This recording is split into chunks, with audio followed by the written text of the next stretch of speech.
আসসালামু আলাইকুম শিক্ষার্থীরা, তোমরা সবাই কেমন আছো? আশা করছি তোমরা সবাই বেশ ভালো আছো। আলহামদুলিল্লাহ, আমিও বেশ ভালো আছি। আচ্ছা, আমরা গত ক্লাসে কি পড়েছিলাম? কেউ কি বলতে পারো? হ্যাঁ, ঠিক বলেছ। আমরা গত ক্লাসে একটি কবিতা পড়েছিলাম। কবিতাটির নাম কি, কে বলতে পারবে? হ্যাঁ, কবিতাটির নাম হচ্ছে দুই তীর। কে লিখেছেন? বিশ্বকবি রবীন্দ্রনাথ ঠাকুর।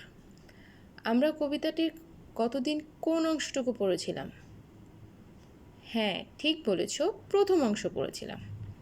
তাহলে তোমরা বুঝতেই পারছো আজকে আমরা কোন অংশটা পড়ব। আজকে আমরা গল্পের দ্বিতীয় অংশ পড়ব। চলো সবাই মিলে বই বের করি। নিশ্চয়ই তোমরা তোমাদের বইটি বের করেছো। দেখো, আমিও আমার বইটি বের করেছি। আচ্ছা বলো তো, বইয়ের কত নম্বর পৃষ্ঠায় কবিতাটি রয়েছে? হ্যাঁ, বইয়ের 91 নম্বর পৃষ্ঠায় কবিতাটি রয়েছে। আমরা গতদিন কি করেছিলাম? কবিতার প্রথম 12 লাইন পড়েছিলাম। আজকে আমরা গল্পের শেষের 12 লাইন পড়ব। কেমন? তোমাদের কি কবিতাটি বুঝতে কারো কোনো সমস্যা হয়েছে?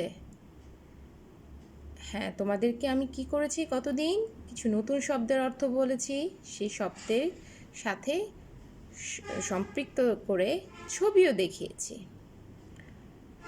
আজকেও আমরা এই কবিতা থেকে কিছু শব্দের অর্থ জানব।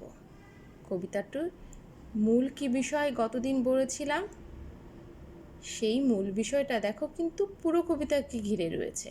আজকে আমরা সেই শেষের অংশটুকু পড়ে গতদিনের মূল ভাবটা আবার একবার বলবো। কেমন?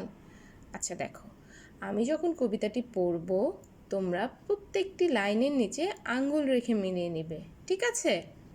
ওকে, দেখো গতদিন আমরা কোথায় পর্যন্ত পড়েছিলাম? এই পর্যন্ত। কোথায়? সন্ধ্যাবেলার ভিড়ে। আজকে আমরা পড়ব, দেখো, তুমি ভালোবাসো তোমার ওই পারের বন, যেথায় গাথা ঘন ছায়া পাতার আচ্ছাদন, যেথায় বাঁকা গলি নদীতে যায় চলি, দুই ধারে তার বেণুবনের শাখায় গলাগলি। বেণুবন মানে কি? কেউ কি বলতে পারবে? বেণুবন মানে হচ্ছে বাঁশবাগান। দেখো পরের পৃষ্ঠায় আমরা চলে যাই। সকাল সন্ধেবেলা ঘাটে বধূর মেলা, ছেলের দলে ঘাটের জলে ভাসে ভাষায় ভেলা। ভেলা কি জিনিস জানো? এই যে দেখো, তোমরা এই ছবিতে দেখতে পাচ্ছ ভেলা। ভেলা হচ্ছে পানিতে ভাসমান একটা জিনিস। এটা গ্রাম অঞ্চলে আগে কি করতো? কলা গাছ চেনো? সেই কলা গাছ দিয়ে কিন্তু ভেলা তৈরি করা হতো। আবার অনেক সময় আমরা ওই যে জিনিস কেনার পর দেখবা ককশিট পাওয়া যায়। সবাই কি ককশিট চেনো? বাসায় টিভি বা ফ্রিজ নতুন নিয়ে আসলে সাদা এক ধরনের শক্ত জিনিস দেখা যায়, ওইটা হচ্ছে ককশিট। ওইরকম ককশিট দিয়েও কিন্তু ভেলা বানানো হতো। এইটা কিন্তু পানিতে ভাসমান। পানিতে ভাসমান বলেই মানুষ এর উপর উঠে পানিতে ভেসে থাকতে পারে। ঠিক আছে, তাহলে তোমরা বুঝতে পারছো আজকের কবিতাটার অংশটুকু। গতদিন আমরা পড়েছিলাম কি? ভেলায় সন্ধ্যাবেলায় ভিড়ে। আজকে আমরা তার পরের লাইন পড়লাম। এখানে আসলে দুজন মানুষ, তারা নদীর দুই তীরের মানুষ কি কি ভালোবাসে সেই বিষয়গুলোই বলা হয়েছে। দেখো, আমরা কিন্তু গতদিন মূল ভাবটা বলেছিলাম, তখন কিন্তু তোমাদের কাছে অনেকের কাছে মনে হয়েছিল এই মূল ভাবের সাথে তো আজকে যে অংশটুকু পড়েছি সেটার কোনো মিল নেই। কিন্তু দেখো, আজকে মূল ভাবটা পড়লে কিন্তু পুরোপুরি তোমরা বুঝতে পারবে যে কবিতার মূল বিষয়টা কি।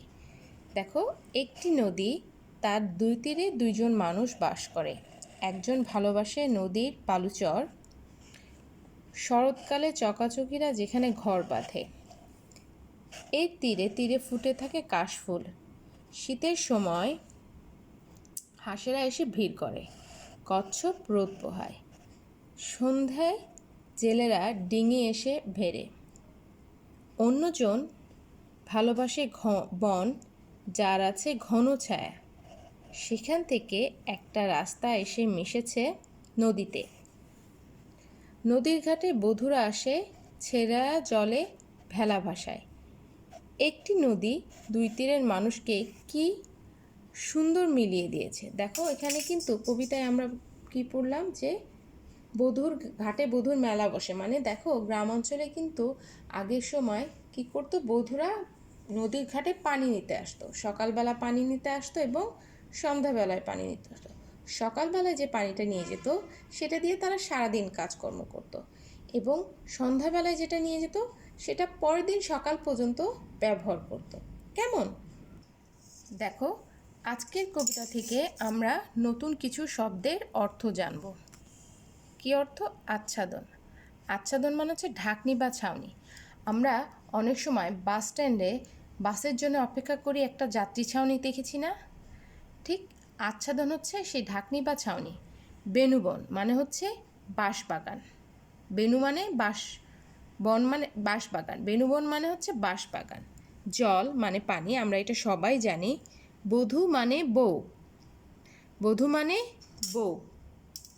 বুঝতে পেরেছ? তোমাদের যে লেকচার শিট দেওয়া আছে সেই লেকচার শিটে কিন্তু সুন্দর করে এই শব্দের অর্থগুলো দেয়া আছে। তোমাদের কিন্তু ওই লেকচার শিটটা দেখে পড়তে অনেক বেশি সুবিধা হবে। কেমন? আচ্ছা, আমরা কি করলাম, একটা আমরা এখান থেকে 4টা নতুন শব্দের অর্থ জানলাম। এখন আমরা দেখি আজকে যে অংশটুকু পড়লাম আমরা, সেখানে কি কি যুক্তবর্ণ রয়েছে। কেমন? দেখো আজকে আমরা যে অংশটুকু পড়েছি সেখানে 3টি যুক্তবর্ণ খুঁজে পেয়েছি। দেখো, যুক্ত খ, নয় দয় রফালা আর দন্তন নয় ধ। তোমরা কি দেখতে পাচ্ছ? তাহলে আজকে যে যুক্তবর্ণগুলো আছে সেগুলো কি কি আছে? যুক্ত খ, নয় দয় রফলা আর নয় ধ। তোমরা কি করবে এই যুক্তবর্ণ দিয়ে? নিশ্চয়ই জানো। হ্যাঁ, এই যুক্ত বর্ণগুলো ভেঙে তোমরা শব্দ ও বাক্য গঠন করবে। আচ্ছা, তোমরা এই কবিতার নতুন শব্দের অর্থ জানলে, যুক্তবর্ণ জানলে, এখন তোমাদের মনে হতে পারে এই একটা কবিতা থেকে কি এমন পড়ার আছে বা কি এমন বিষয় আছে যে পড়তে হবে? তো নর্মাল একটা কবিতা। কিন্তু দেখো এই কবিতায় কিছু বিষয় আছে যেগুলো হচ্ছে একটু গুরুত্ব দিয়ে পড়তে হবে। কি আছে ওই কবিতায়? দেখো তো, নদীর তীরের প্রাকৃতিক সৌন্দর্যের বর্ণনা। এখানে দেখো সুন্দর করে কিন্তু কবিতায় নদীর দুই তীরে যে সৌন্দর্য আছে, বেণুবন আছে, গায়ে রাস্তা আছে, সেগুলোর কথা কিন্তু তুলে ধরা আছে। নদীর বালুচরে পশু পাখির বর্ণনা। নদীর বালুচরে পশু পাখির বর্ণনা মানে নদীতে কি হয়, চকাচকি কখন ঘর বাঁধে, কচ্ছপরা কখন রোদ পোহায়, সেই বিষয়গুলো কিন্তু সুন্দরভাবে তুলে ধরা আছে। এরপর দেখো, নদীর তীরের বনের সৌন্দর্যের বর্ণনা। নদীর তীরে যে বন আছে, কাশবন আছে, বেণুবন আছে, সেগুলোর বর্ণনা সুন্দর করে দেওয়া আছে, এবং নদীর দুই তীরের মানুষের জীবনযাত্রার পরিচয় আছে। তাহলে দেখো এই কবিতায় মূলত 4টা বিষয় খুব গুরুত্বপূর্ণ বিষয় রয়েছে। গুরুত্বপূর্ণ বিষয়গুলো কি কি? নদীর তীরের প্রাকৃতিক সৌন্দর্যের বর্ণনা, নদীর বালুচরের পশু পাখির বর্ণনা, নদী তীরের বনের সৌন্দর্যের বর্ণনা, নদীর দুই তীরের মানুষের জীবনযাত্রার পরিচয়। তাহলে কি তোমরা বুঝতে পারছো যে কবিতা থেকে কি বিষয় পড়ার আছে? আমরা কিন্তু গতদিন কবিতার কবি পরিচিতি সম্পর্কে বলেছিলাম। তোমাদের নিশ্চয়ই মনে আছে, আমি তোমাদেরকে একটি ছকের মাধ্যমে খুব সহজভাবে সেই কবি সম্পর্কে মনে রাখার কিছু বিষয় তোমাদেরকে দেখিয়েছিলাম। আচ্ছা, এখন আমরা কবিতা পড়লাম, নতুন শব্দের অর্থ জানলাম, যুক্তবর্ণ দেখলাম। এবার কবিতা থেকে তো কিছু বাড়ির কাজ করতে হবে, তাই না? আচ্ছা দেখো আজকে তোমাদের জন্য কি বাড়ির কাজ রয়েছে। কবিতাটি যেহেতু খুব ছোট, খুব বেশি বড় না, এই জন্য তোমাদের আজকের বাড়ির কাজটাও কিন্তু একটু তুলনামূলকভাবে কম। তোমরা দেখতেই পাচ্ছ যে আমি তোমাদের জন্য কবিতার আজকের পড়ানো অংশ থেকে কিছু এক বাক্যের প্রশ্নের উত্তর করতে দিয়েছি। তোমরা তোমাদের লেকচার শিট যে আছে সেখানে এই প্রশ্নগুলো পেয়ে যাবে। কেমন? তোমরা কি করবে, এই প্রশ্নের উত্তরগুলো লিখবে। আর যে যুক্তবর্ণ আমরা পেলাম সেই যুক্তবর্ণগুলো ভেঙে শব্দ ও বাক্য গঠন করবে এবং যে নতুন শব্দের অর্থগুলো জেনেছি সেগুলো পড়বে। কেমন? তোমরা তোমাদের যে আফটার সেশন টিচার আছে সেই টিচারের সহায়তা নিয়ে বাড়ির কাজগুলো শেষ করবে। ঠিক আছে? আচ্ছা, তোমরা সবাই ভালো থেকো। আশা করছি আজকের পড়াটা তোমাদের পড়তে অনেক বেশি সুবিধা হবে। কেমন?